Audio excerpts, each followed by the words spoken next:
Readers Entertainment Radio presents Booklights with your host, author Lisa Kessler. Booklights, where we're shining a light on good books. Hello, everyone. It's the first Monday of May. How can that be? And May the 4th be with you to all my Star Wars loving fans like me out there. Today, I'm so glad you're tuning into Booklights because we have New York Times best-selling author Michelle Fox today. And we've never met in person, but I feel like I know her because we're in a bunch of Facebook groups together, and she is just fantastic. So I can't wait for you guys to meet her. If you've never read Michelle yet, I'm going to read her bio to you, and you can get a little familiar. USA Today and New York Times best-selling author Michelle Fox lives in the Midwest with her husband, tween, the occasional exchange student, and 2 labs who steal her socks and all the space on the couch. I can relate. I have a little Boston Terrier. She needs all the room. She loves fantasy and romance, which makes writing paranormal romance and urban fantasy a natural fit. Aside from writing, she runs the Wolfpack Reads group on Facebook, which is a large, active community of readers you should totally join. And in her spare time, she helps remodel her 1860 farmhouse, drives her tween everywhere, and sits in the car and drinks too much tea. I can totally relate. I did put a link to join her newsletter right there on the Blog Talk site, so if you're listening live, go ahead and click that anytime and sign up. I think she gives you a free book right away. So without any further ado, Michelle, are you there? Yes, hello. Thank you for having me. Hi, I'm so glad you could come on today. I do hear you. Yeah.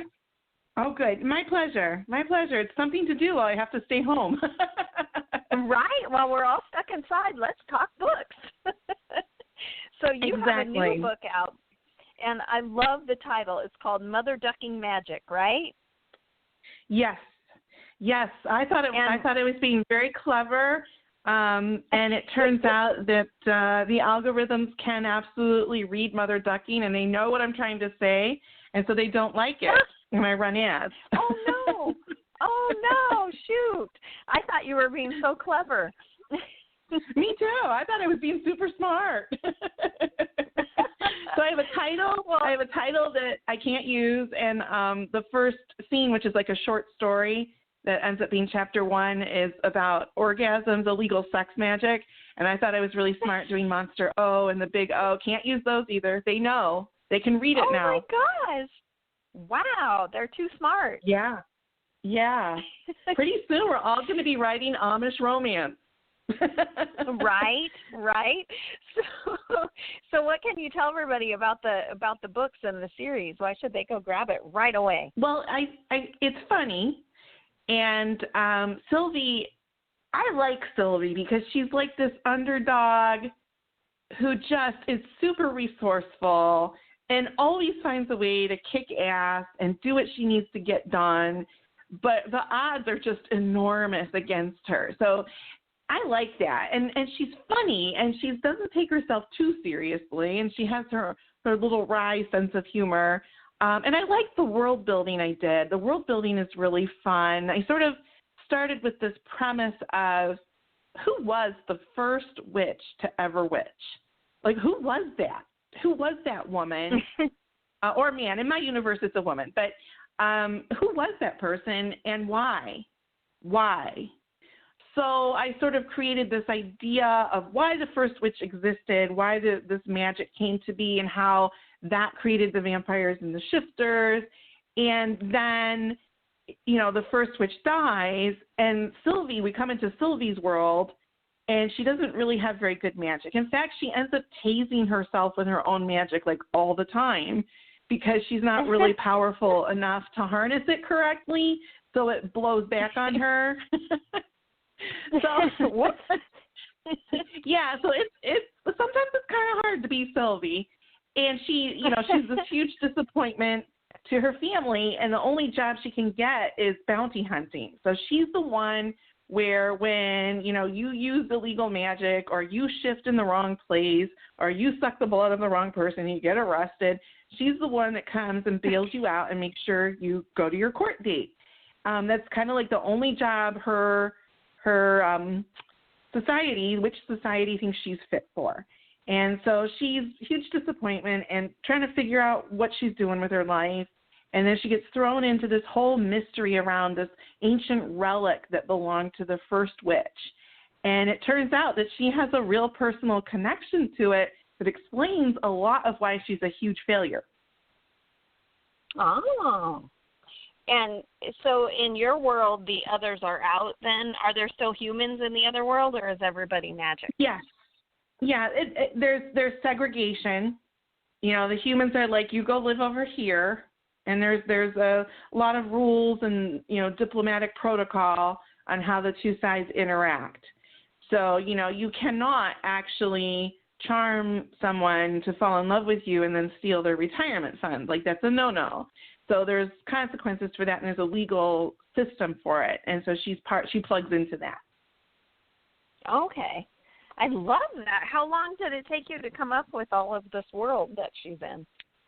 You know, this was a book that I wrote very organically. I did not really know what it was going to be, you know, and I didn't publish it. I kind of sat on it for a long time because it didn't fit with what my writing schedule was. It didn't fit with anything. And, you know, I keep trying to be a well-behaved author and stick to the series that need to be completed.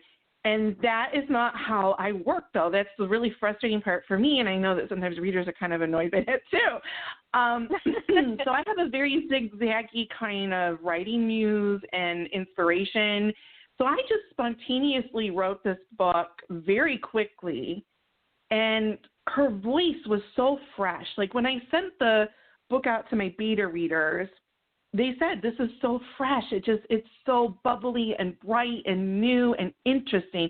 And they really liked it. And it just happened. I didn't know it was going to be about the first witch. I didn't know half the stuff that was going to happen in the story. Sylvie really showed up and said, listen, let me drive. I got this.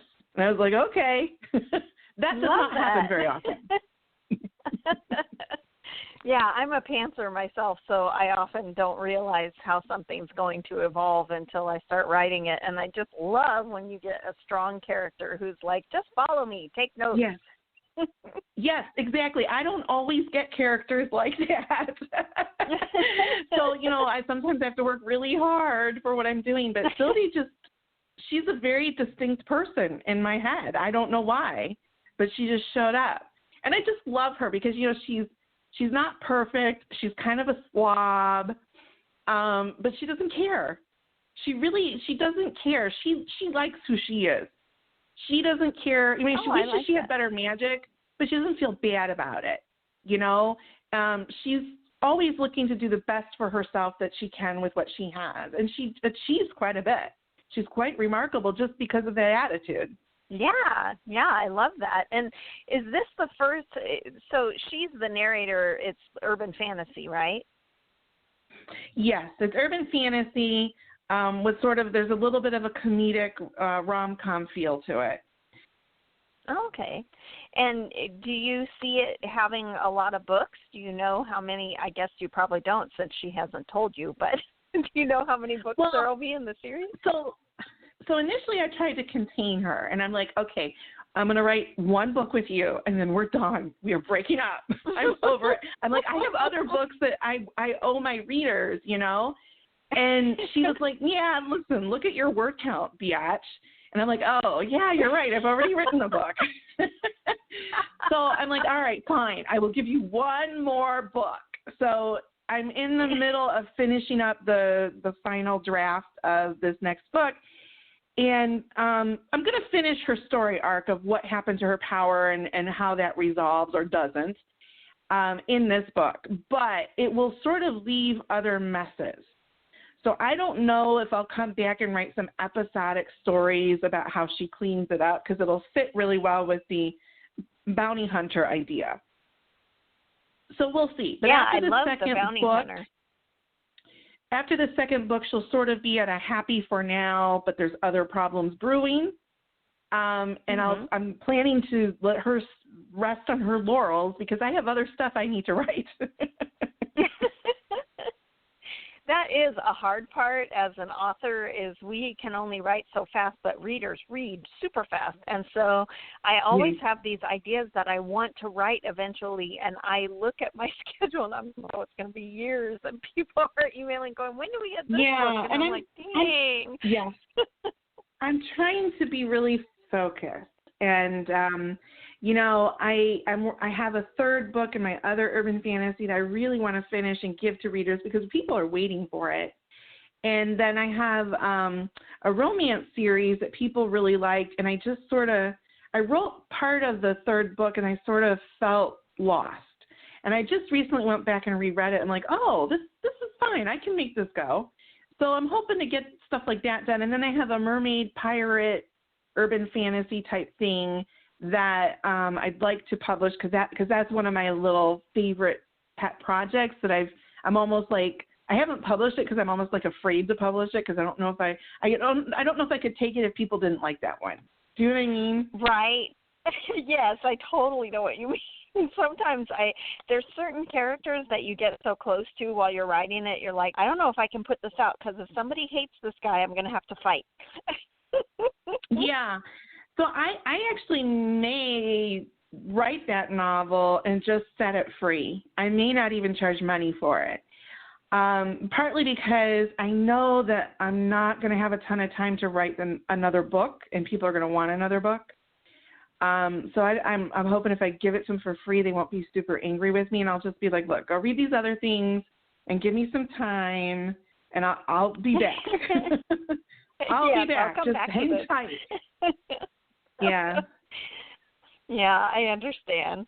Well, can you tell us, and I don't know this answer either, but when you started out, were you always going to be a writer? Did you join a bunch of writing groups? What did your writing journey look like?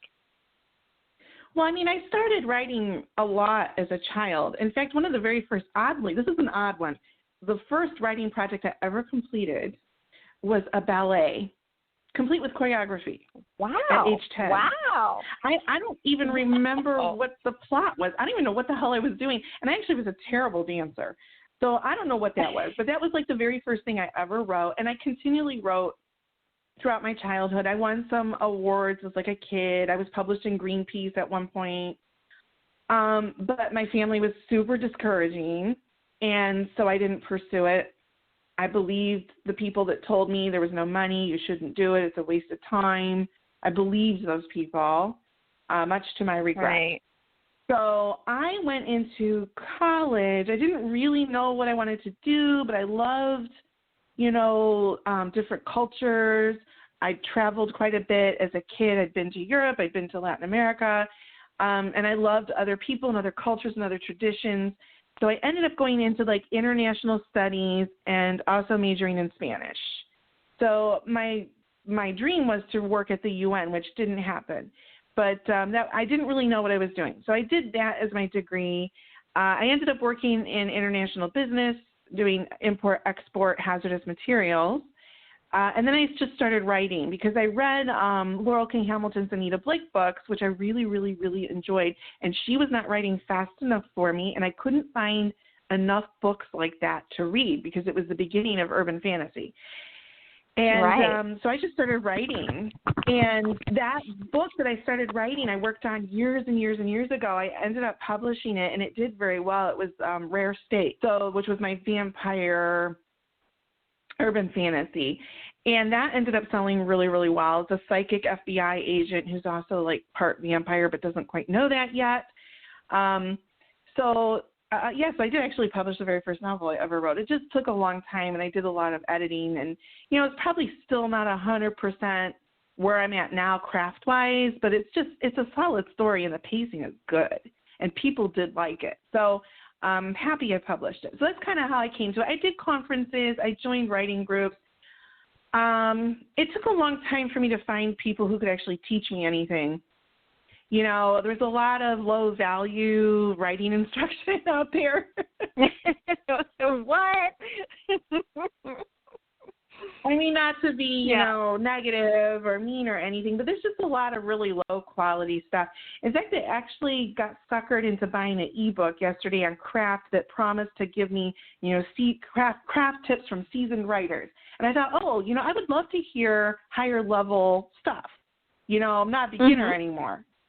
And it's all beginner crap. You know, and I'm like, oh my God, you know, these people took my money. Dang it. Well, for the people out there who are readers and they're, you know, getting into writing, you do a lot of teaching things online, and you have a lot of great Facebook groups. I'm involved in a couple of those. How did you start doing that, and how much of your time gets taken up teaching other people? Well, it's a great way to procrastinate and yet still feel like I'm doing something productive. So it's really a weakness of mine. It's a major weakness that I do any of this, but I really enjoy it. You know, when I was in corporate America, I had interns, and I learned there that I'm actually pretty good at mentoring people, and that I actually liked it. So it seems, you know, this is a facet of my personality and what I enjoy, and so I do it. And then I lie to myself and say, oh, you're being productive, when I'm not really making my word count or doing the writing things that I need to do. But I actually started all these groups, believe it or not. Nothing was planned. Again, you know, I'm a very intuitive pantser kind of writer, and I run all this other stuff the same way. So what had happened, to be honest, was one, I had run a very successful cross promo back in 2013 called a Wolfpack Run. And it was a promo that could push books into the top 100 paid. And because everything was just so voracious and the marketing was working so well back then. And so from that, I realized, well, we need a reader group. And then in the author groups I was in, they got sort of infiltrated with sort of sociopathic behavior, you know, hustlers, people who were looking to scam. And they just tainted and undermined. They almost like performed like professional trolls. I don't know if you've ever seen a group of trolls infiltrate a group and work off of each other to destroy it. I have seen that online in the past. Wow. And it was almost like a group of trolls. I don't think it was intentional. I think it was just a byproduct of the fact that some of the bigwigs were actual sociopaths. So at that point, I realized the groups that I really loved, that I had depended on for so long, were no longer safe. And so I'm like, well, I need an author group, and I want to make it safe, because I may not, you know, people may not find me to be the best leader ever, but I'm not a sociopath, and I'm generally a benevolent dictator, so to speak. You know, I work with people, and I allow groups to self-determine up to a point. You know, I only come in and put the kibosh on if I need to. And so I'm like, I'm just going to control it. And people can like it or not, but what they'll know is that I'm weeding out the jerks, and I'm not going to allow predators, you know. And so that was kind of how I got started. I had to build my own community because that was the only way to make it safe. So that's how I started. And then and I kept things very private. And then recently I started Wolfpack Promotions, because I wanted to bring in newer authors. I get really upset when I see all the scamming that goes on, the way new authors are given $1,000, $2,000, $3,000 price tags in order to gain access to information that's often of very low quality and often questionable business practices, you know. And so that really bothers me. And I'm like, well, what can I do? I do not want to run a full-time business selling courses. You know, I don't have that interest. Maybe someday I'll set like automated classes that I don't have to participate in. Maybe I'll do that someday, but until it's turnkey, I'm not doing it. So I did the free novella on what I felt I wanted new authors to know about marketing. And I have a whole training on your very first Facebook ad. And I'm going to be working on a beginner Instagram training as well. So, and I offer those for free. And then for more advanced learning, I do have a paid group. But I try to provide value for those new authors coming in that they don't necessarily need to pay for, because I feel like so many authors helped me, and there's so many people who lifted me up, that I don't want our industry, our profession, to lose that.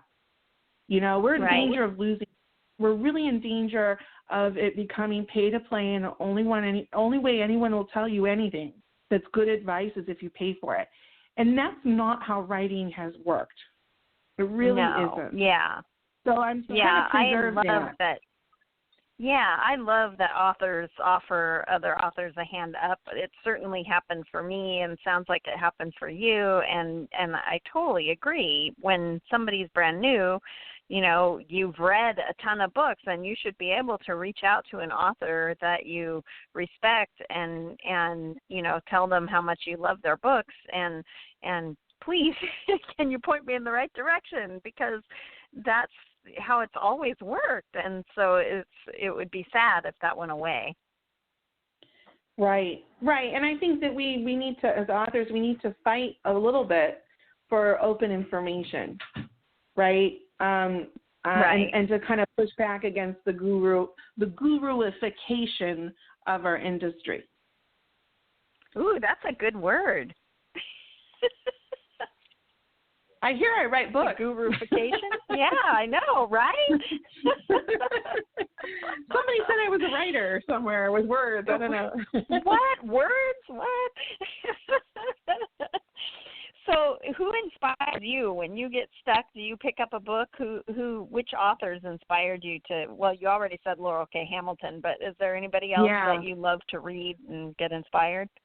Oh, gosh, I read everything. I mean, I read everything. Right now I'm reading, I got to look it up. I think it's called, what is it called? It's a retelling of The Little Mermaid, but she's an assassin, and she kills princes. To Kill a King. Ooh.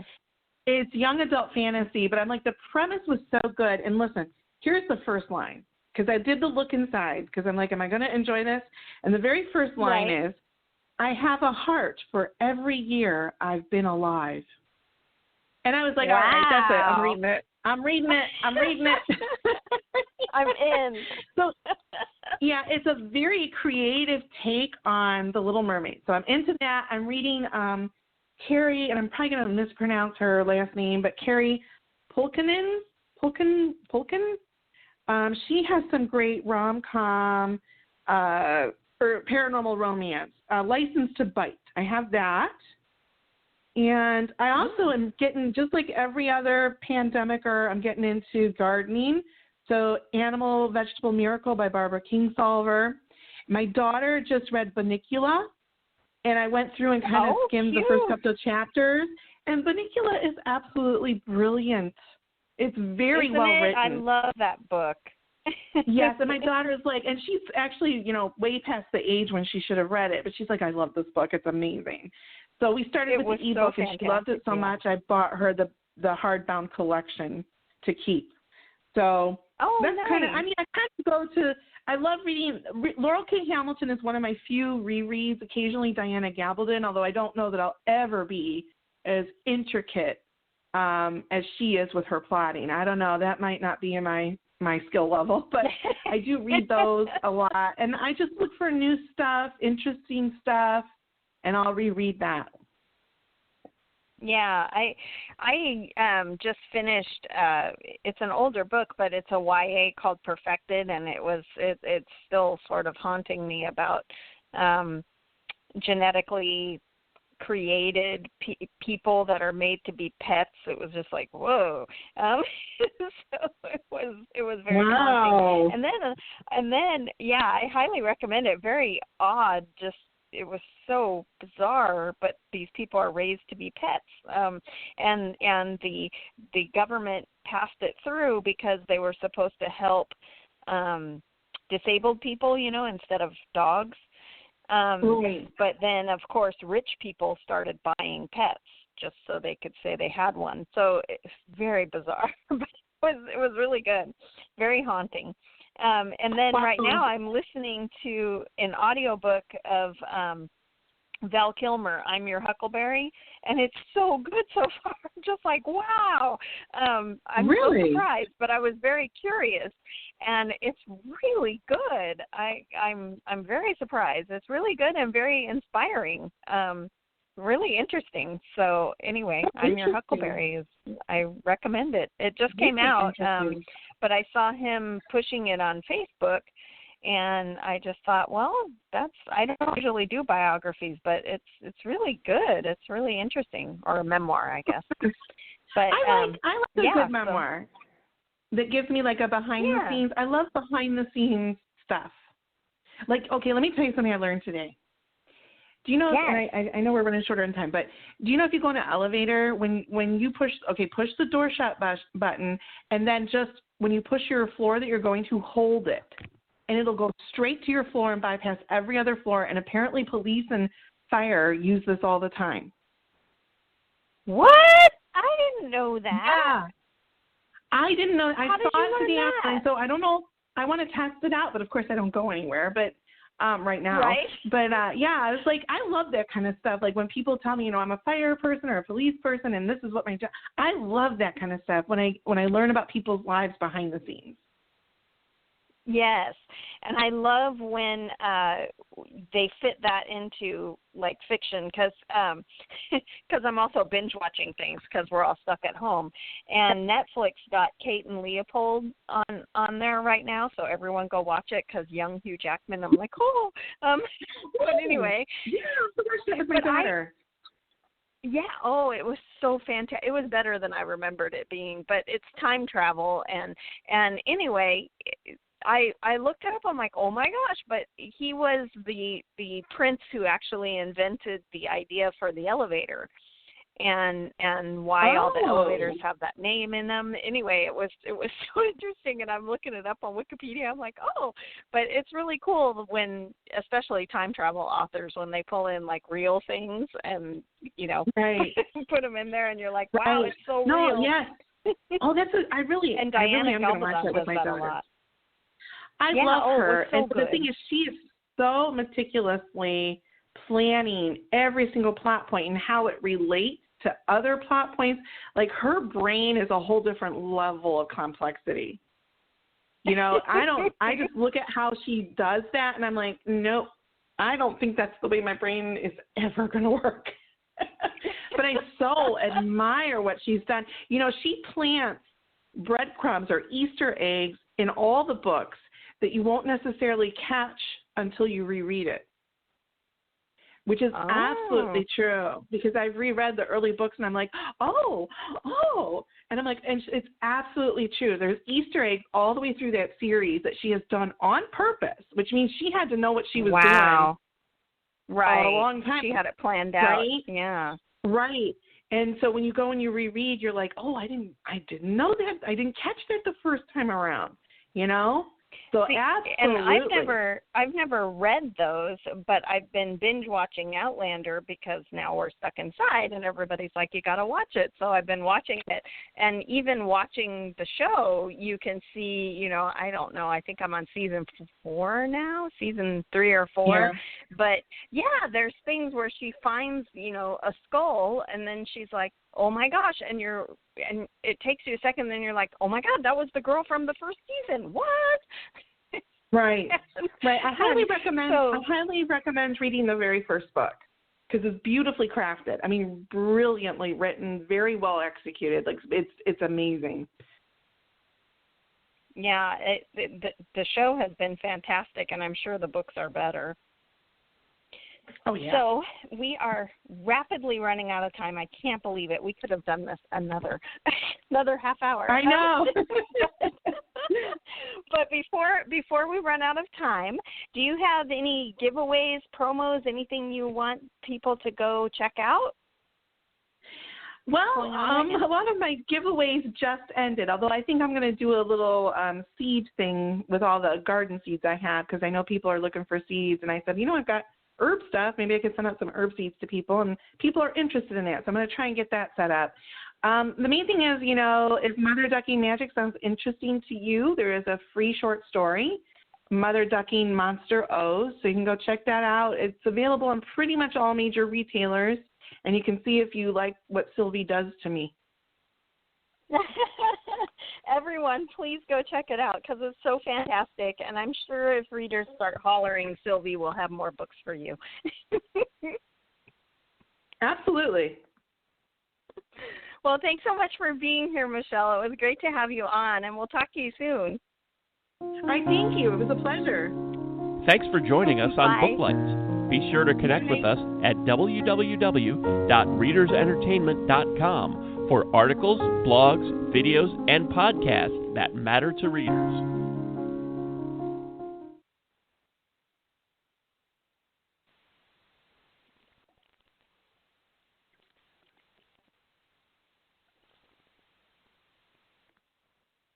From the excitement of nominations to the applause after the opening of an envelope at the big award shows, The Hollywood Reporter is your source for the inside scoop on the moments leading up to and celebrating the wins of your favorite films, actors, and all the people that made them. Follow the race at HollywoodReporter.com for predictions, reviews, and voters. Check out the THR Awards Hub for everything you need for award season coverage. Visit THR.com today and subscribe to our newsletters so you don't miss a beat. You slept through your alarm, missed the train, and your breakfast sandwich, cold. Sounds like you could use some luck. I'm Victoria Cash, and Lucky Land is where people go every day to get lucky. At Lucky Land, you can play over 100 casino-style games for free for your chance to redeem some serious prizes. Go to LuckyLandSlots.com and get lucky today. No purchase necessary. VGW Group. Void where prohibited by law. 18+. Terms and conditions apply.